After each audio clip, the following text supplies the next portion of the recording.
Assalamualaikum warahmatullahi wabarakatuh.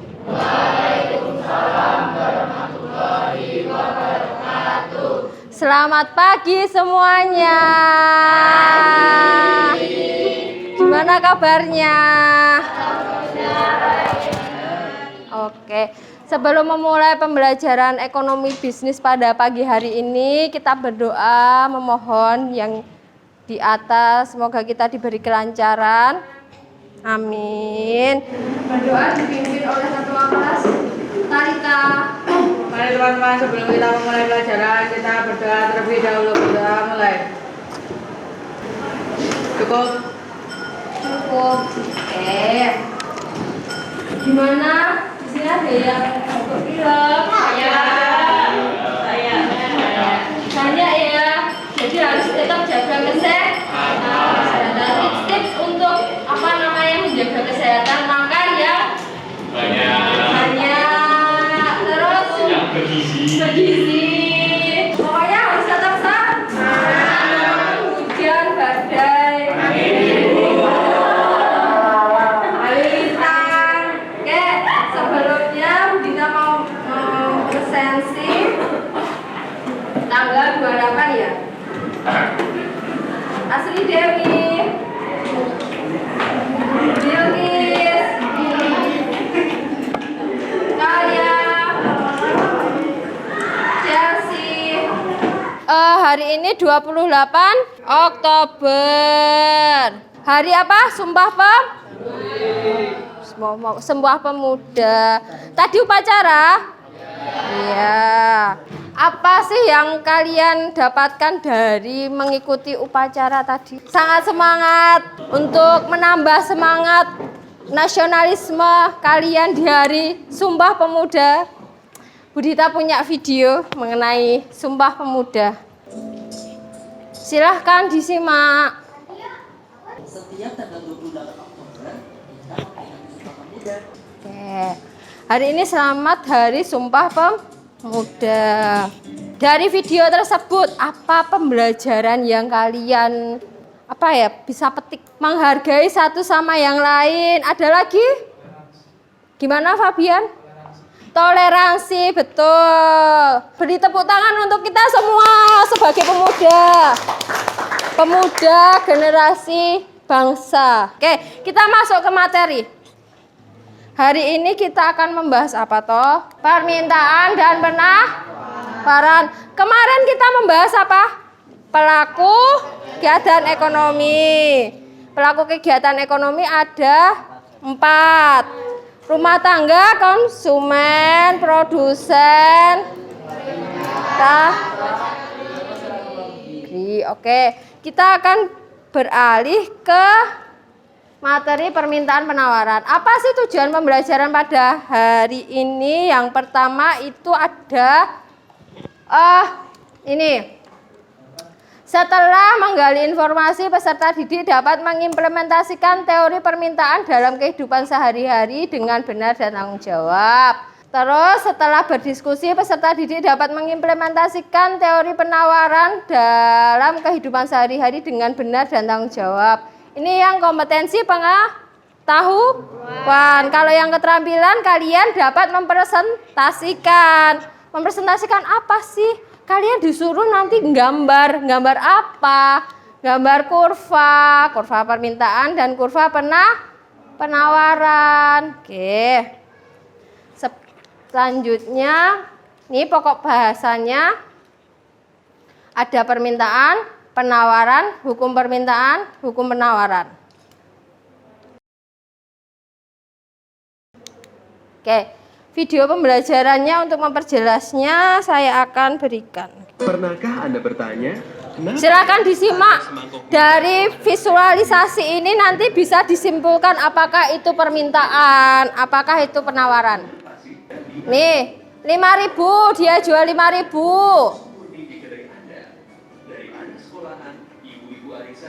Pada beli nih. Wah, langsung habis gak? Ya. Dari video pembelajaran tadi, kalian apa yang kalian tangkap tentang permintaan? Kalau penawaran Semakin harganya naik, semakin bertambahnya jumlah barang yang ditawarkan. Ya enggak? Berarti hukum penawaran itu positif. Kalau permintaan negatif. Oke, permintaan. Jadi bisa disimpulkan permintaan itu apa? Sejumlah barang yang dibeli atau diminta pada suatu harga dan waktu tertentu, atau bisa disimbolkan QD sama dengan FP. Gitu ya. Paham ya? Oke, lanjut ya. Rumusnya ini ya. Rumus menentukan fungsi permintaan. P minus P1, Q minus Q1, P2 kurangi P1, Q2 kurangi Q1. Harga awal P1, Q1 jumlah awal, P2 harga perubahan, Q2 jumlah perubahan. Kalau cuma P2 sama Q2. Ini anunya. Hurufnya untuk menentukan. Terus selanjutnya coba kalian hitung dulu. Ini. Oke. Atau ada yang mau mencoba? Oke, silahkan. Tiara Neva, beri tepuk tangan buat keberanian Tiara Neva. Mantap. Ini agak materinya lumayan banyak hitung-hitungan, jadi mengerjakan semuanya. Oke.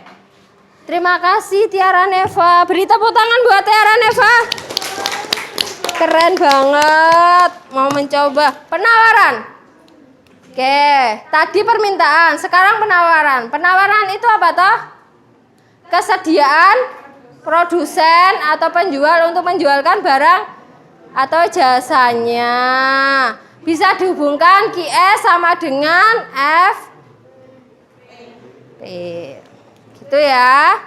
Oke, rumus permintaan sama, rumus penawarannya juga sama. Tapi bedanya kalau rumus penawaran itu dia berslope-nya positif.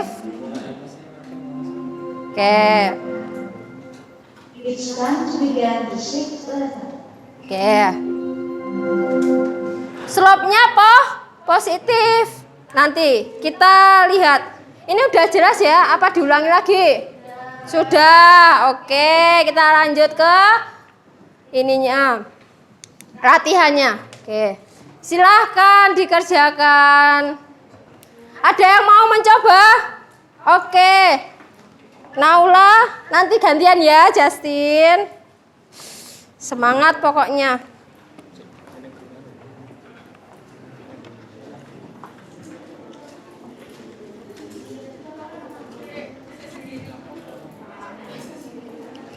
Itu kok mati? Oh, laptopnya mati.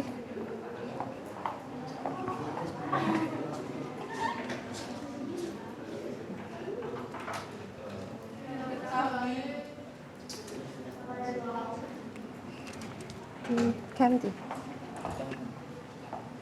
sebelah sini. Oke. Dari tadi atau barusan? Oke. Oke.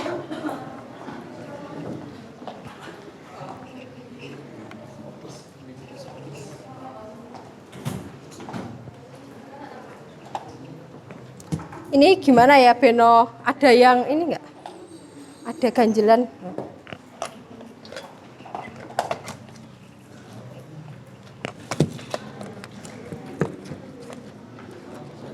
Ini gimana ya caranya Ben ini? Oh ya. Di sini banyu.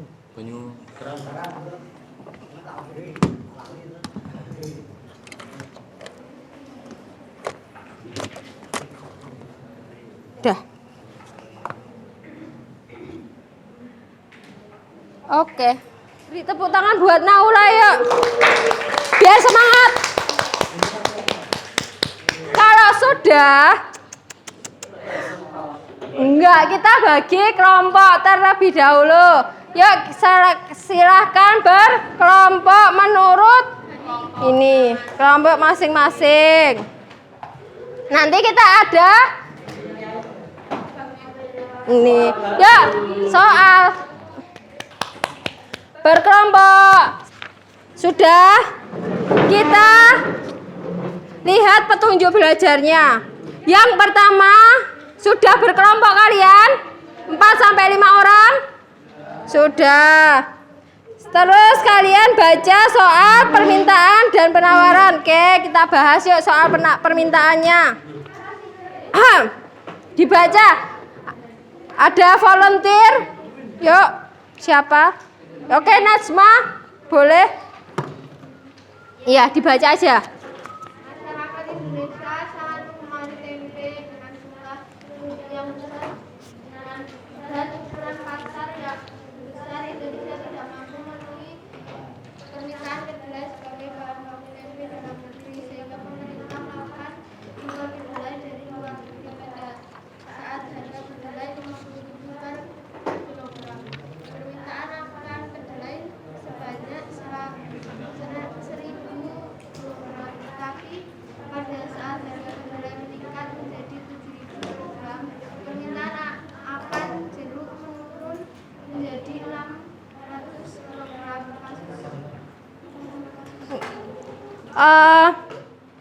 Sampai ini sama pertanyaannya. Jawablah pertanyaan A. Apakah faktor-faktor yang mempengaruhi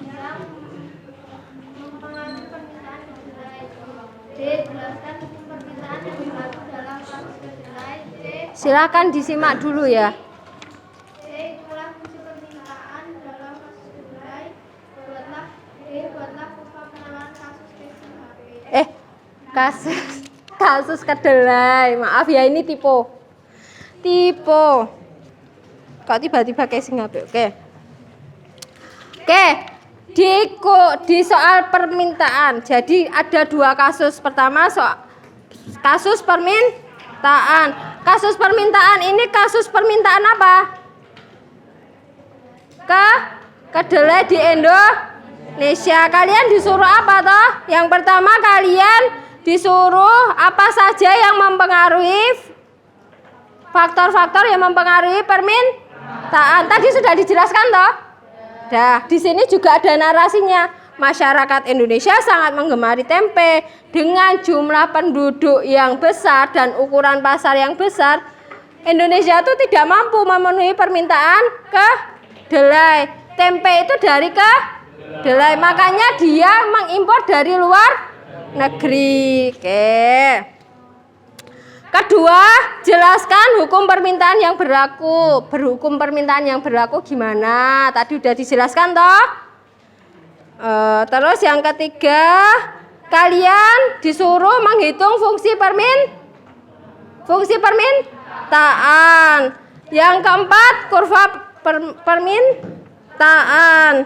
Maaf ya, ini tipe yang terakhir. Yang terakhir ini kurva permintaan ya. Ya. Oke. Najma absen berapa? 20. Ada yang mau volunteer membacakan soal? Oke, Justin.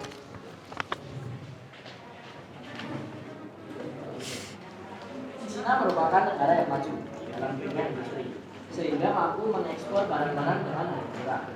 Hal itu disebabkan karena biaya produksi bisa ditekan dan teknologi yang digunakan maju untuk memproduksi barang.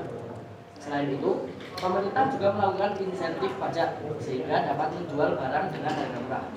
Salah satunya contoh pada saat harga casing HP 10.000 per buah. Toko A hanya mampu menawarkan casing HP sebanyak 100 buah, dan pada saat harga casing HP 15.000 per buah, toko A menawarkan casing HP lebih banyak menjadi 200 buah. Dari kasus jawablah pertanyaan berikut. A. Apakah faktor-faktor yang mempengaruhi penawaran casing HP? B. Jelaskan hukum penawaran yang berlaku dalam kasus casing HP. C. Hitunglah fungsi penawaran dalam kasus casing HP. D. Buatlah kurva penawaran dalam kasus casing HP. Di soal kedua kita berbicara tentang kasus penawaran. Penawarannya tentang Cina. Cina itu sebagai produsen terbesar ya. Ekonomi terbesar di dunia, termasuk ekonomi terbesar di dunia. Nah, di Cina ini dia barang-barangnya murah, makanya dia mengekspor. Salah satunya yang kalian suka apa? Beli casing? Biasanya kalian beli casing HP berapa? 10.000, 12.000, murah banget ya, padahal sekolah Cina toh. Oke, kalian disuruh ngapain toh? Yang pertama kalian harus faktor-faktor apa saja yang mempengaruhi penawaran. Yang kedua, jelaskan hukum penawaran. Yang ketiga, fungsi penawaran. Yang keempat, kurva penawaran. Oke. Justin absen berapa? Absen 9. Waduh, sudah banyak sekali ini. Masya Allah. Beri tepuk tangan buat Justin. Yang lain, ayo. Silakan didiskusikan ke dalam kelompok masing-masing. Ditelaah dulu, didiskusikan. Kelompok. Kalau aku di Kerja.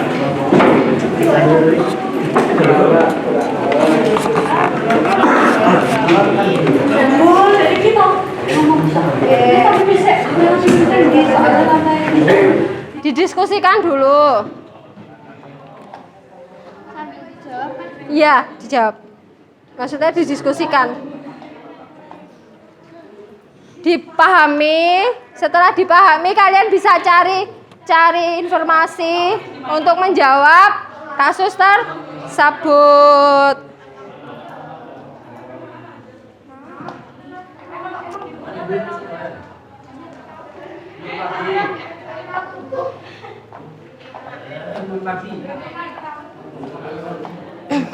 Semangat ya, nggak apa-apa.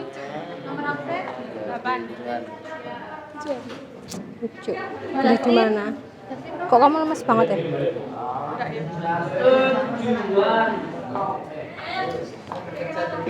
Silahkan didiskusikan. Ya, Bu.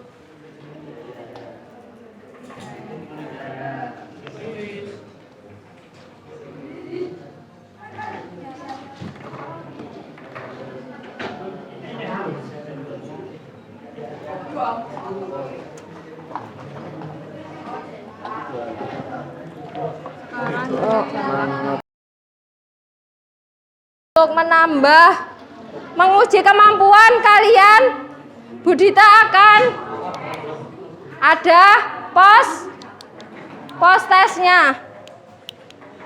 Silahkan dibuka Google Classroom-nya untuk mengerjakan pos tes. Yuk, ndang kecil semua. Ya, udah tak kencengin wifi-nya.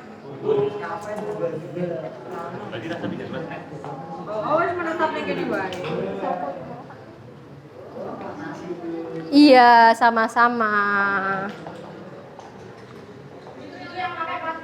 Iya, karena Budita request. Iya, request. Yuk, sudah yuk. Oh. Oke. Ya udah dikerjakan dulu. 5 soal. Cepet yuk.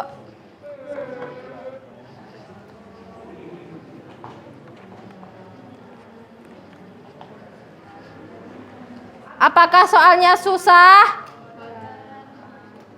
Tidak ya. Soalnya cerita ya? Ya, selalu always cerita.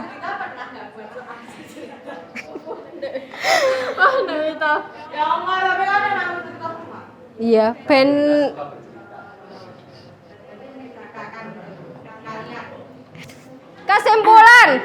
kesimpulan hari ini apa ya? Kita belajar apa? Permintaan dan penawaran. Oke. Hukum permintaan itu berbanding terbalik. Kalau hukum penawaran itu berbanding positif atau lurus. Kurva permintaan itu berslope negatif. Kalau penawaran slope-nya positif. Faktor-faktor apa saja yang mempengaruhi permintaan? Pendapatan. Terus apa lagi? Selera. Ukuran pasar. Jumlah penduduk. Terus apa lagi?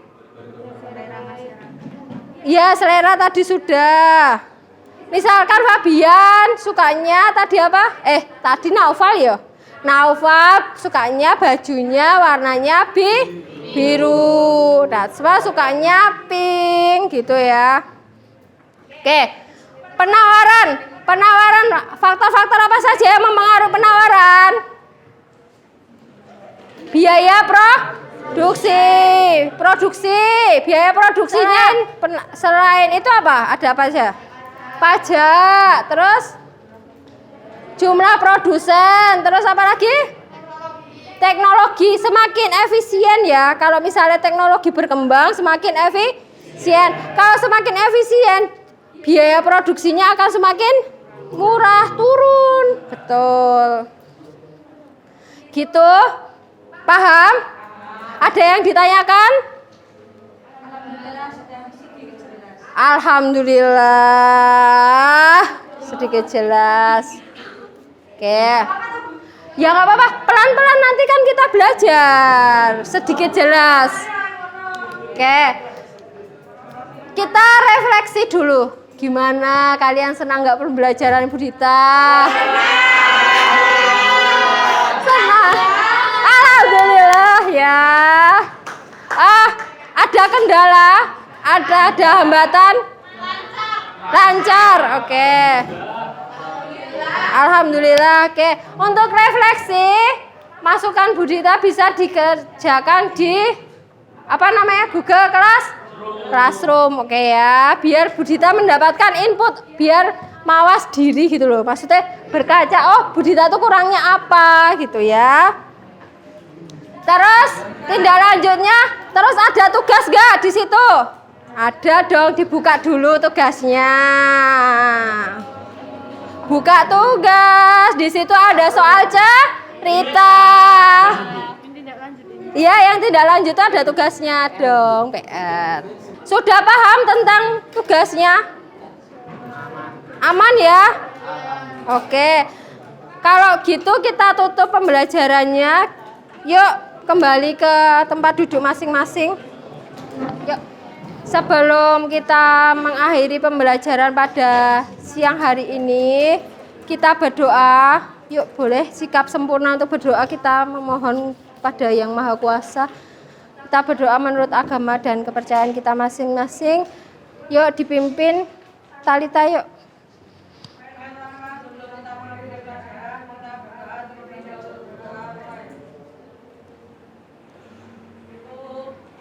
Cukup saya akhiri pembelajaran pada siang hari ini. Wassalamualaikum warahmatullahi wabarakatuh. Waalaikumsalam warahmatullahi wabarakatuh. Terima kasih Bu Dita. Selamat siang. Ya, sama-sama. Silahkan istirahat. Silahkan melaksanakan sholat Jumat.